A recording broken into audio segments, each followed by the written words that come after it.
ఏందన్నా ఈ ఐబొమ్మ కాలేంది? ఎవరో పెద్ద పెద్ద వాళ్ళు, మన తెలుగు పెద్దలు, సినీ ఫీల్డ్ కి సంబంధం లేని వాళ్ళు కూడా వచ్చి ఆయనకి సపోర్ట్ కలుగుతున్నారు. సినీ ఫీల్డ్ వాళ్ళు, పోలీసులు ఏమో ఐబొమ్మ కి రివర్స్ గా ఉంటున్నారు. ఏంది కథ ఏందంటావు? ఏంటంటే పేద ప్రజలకి అండగా ఉండే ఐబొమ్మ రవి నిజంగా పేద ప్రజలకు అండగా ఉన్నాడన్న బాధ అనిపిస్తుంది. ఎందుకంటే ఐబొమ్మ పోయిన కాడ నుంచి, రవిని అరెస్ట్ చేసిన కాడ నుంచి ఎంతో మంది పేద ప్రజలు నిజంగా ఐబొమ్మ రవిని అరెస్ట్ చేసి ఎంతో మంది బాధపడ్డారు. ఎంతో మంది ఖండించిండ్రు ఇట్లా సినిమా ఇండస్ట్రీని.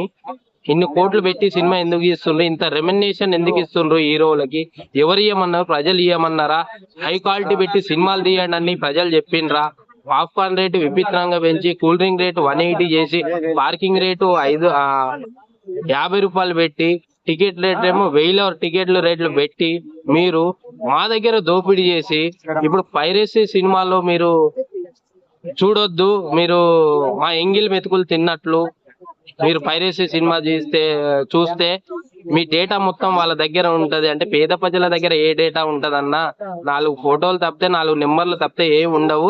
ఏం దొంగతనాలు చేయలేదు పేద ప్రజలు, లేకపోతే మర్డర్ ఏం చేయలేదు, లేకపోతే క్రైమ్ ఏం చేయలేదు. పేద ప్రజల ఉండే దగ్గర 4 ఫోటోలు వాళ్ళవి, 4 నెంబర్లు తప్పితే వేరే ఏమో డేటా ఉండదు అక్కడ. అంతే అదని బ్యాంకుల్లో మీ ఏవైతే పేద ప్రజలు బ్యాంకుల్లో డబ్బులు దాచుకున్నారో అవి ఆయన దగ్గర డీటెయిల్స్ ఉంటాయి, మీ డబ్బులు నొక్కేస్తారు అని భయపాంతులకు గురి చేస్తున్నారు. కానీ పేద ప్రజలు భయపడరన్నా. మీరు ఏదో అనుకుంటున్నారు, స్కామ్ చేస్తుండ్రు వాళ్ళు, మీ నెంబర్లు తీసుకొని మీ డేటా తీసుకొని వాడి దగ్గర మీ డేటా మొత్తం ఉంది. మీరు ఐబొమ్మల సినిమాలు చూస్తే డేటా మొత్తం మీ డేటా మొత్తం ఆయన దగ్గర ఉంది అని అంటున్నారు. కానీ పేద ప్రజలు ఎటువంటి డేటాతో ఉండరన్నా.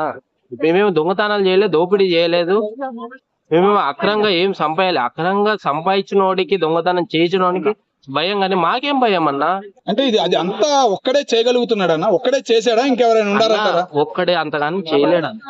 విదేశాల్లో ఉండి ఆయనకి ఎన్ని పాస్పోర్ట్లు, ఎన్ని ల్యాప్టాప్లు, ఇవన్నీ సాధ్యం కాదు, ఒక్కడి వల్ల సాధ్యం కాదు. వాళ్ళ టీం పెద్దదన్నా. రవి ఒక్కడే అనుకుంటారు, మెయిన్ హెడ్ రవి అనుకో, ఆయన కింద చేసే పనులు ఎంతో మంది ఉన్నారు. ఓన్లీ రవిని అరెస్ట్ చేసినా మనం అయిపోయింది అనుకుంటారు, ఐబొమ్మ క్లోజ్ అయిపోయింది అనుకుంటుండ్రేమో, కానీ వాళ్ళ టీం చాలా పెద్దది.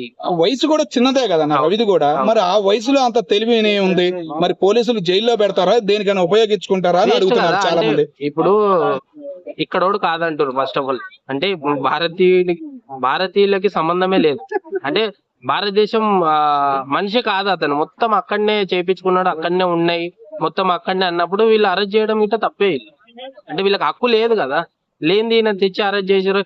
ఏదో మనం తెలుసుకుంటాం ఆయన వల్ల ఇవన్నీ బంద్ చేద్దాం అనుకుంటారు. కానీ సినిమా వాళ్ళకి ఆపత వచ్చిందని, మాకిట ఆపత వచ్చిందని, సినిమా వాళ్ళకి ఆపత వచ్చిందని మీరు మైకులు పెట్టి మూతుల్లో అన్ని అడుగుతున్నారు. వాళ్ళకు కష్టం, చాలా కన్నీరు బాధ అవుతుండ్రు, వాళ్ళు సినిమాలో లాస్ అయిపోతున్నారు అంటుండ్రు. మరి నా పేద ప్రజలు బాధ అవుతుందన్న. 1000 రూపాయలు టికెట్ పెట్టే స్తోమత కాదన్న మా పేద ప్రజలది. నాదైనా సరే నా స్తోమత 100 రూపాయలు మాత్రమే. ఓకే అన్న, అట్లాగే తెలంగాణ పోలీసులు అంత గొప్ప పని చేశారని ప్రపంచం మొత్తం గర్వపడుతుందని పోలీసులు సంతోషపడుతున్నారు. కానీ తెలంగాణ ప్రజలు, ముఖ్యంగా మన తీర్మానం మల్లన్న మొదలు పెట్టుకుని అందరూ సజ్జన మీదకి, మన డిఎస్పీ గారి మీదకి విసురుతున్నారు, సవాళ్ళు విసురుతున్నారు. ఆడి మీద అసలు కేసులు పెడతాం తప్పు, సినిమా వాళ్ళ మీద, సినిమా పెద్దల మీద కేసులు పెట్టాలని అందరూ అంటున్నారు అన్న. దాని గురించి ఏమంటారన్న? దోపిడీ ఏదో రవి చేసిందంటుండేందన్న, ఐబొమ్మ రవి మాత్రమే దోపిడీ చేసిందంటుండ్రు. నా పేద ప్రజలు ఎంతో మంది దోపిడీ చేసిందన్న ఈ సినిమా ఇండస్ట్రీలు. 1000 రూపాయలు టికెట్ అని, పాప్కార్న్ రేటు 180 అని, కోకు రేటు 200 అని, పార్కింగ్ రేటు 50 రూపాయలని. మీరు చేయలేదు అన్న దోపిడీ, మిమ్మల్ని చేయొద్దు అన్న ఎన్నుకుంటారు. మరి మీరు చేసినప్పుడు ఒక లెక్క, మేము చేసినప్పుడు ఇంకో లెక్కనా? అట్లాగే ఈ సినిమా హాల్ గానీ అన్ని నిర్మాతలు అయ్యి పెద్ద పెద్ద హీరోలు అంటున్నారు అన్న. మల్టీప్లెక్స్ మాత్రమే ఉన్నాయన్న, పేద ప్రజలకి లేవు. నువ్వు 50 రూపాయలు టికెట్ పెట్టి 50 సీట్లు మాత్రమే ఇస్తే నా పేద ప్రజలు ఎక్కువ మంది అన్న. హాల్లో సగం 90% నా పేద ప్రజలు ఉంటుంది. 1% మాత్రమే ఈ ఉన్నోళ్ళు మాత్రమే 1% ఉంటారు. కానీ 90% నా పేద ప్రజలు ఉంటారు. ఆ 50 రూపాయలు అనుకుంటే, ఆ 50 రూపాయల వల్లనే నీ సినిమా హిట్ చేసేది నా పేద ప్రజలు. అంటే పేదవాళ్లే సినిమాలకు ఎక్కువగా వెళ్తారు, ఉన్నవాళ్ళు వెళ్ళరు అని చాలా మంది అన్నారు. నిజమేనా? అది కూడా నిజమన్నా. 1% మాత్రమే ఉన్న వాళ్ళు సినిమా చూసేది, 90% నా పేద ప్రజలు చూస్తారు. నీ సినిమా స్థాయి, నీ కలెక్షన్ నిలబెట్టేది నా పేద ప్రజలే. నా 50 రూపాయలు మాత్రమే నీ సినిమాని నిలబెడుతుంది.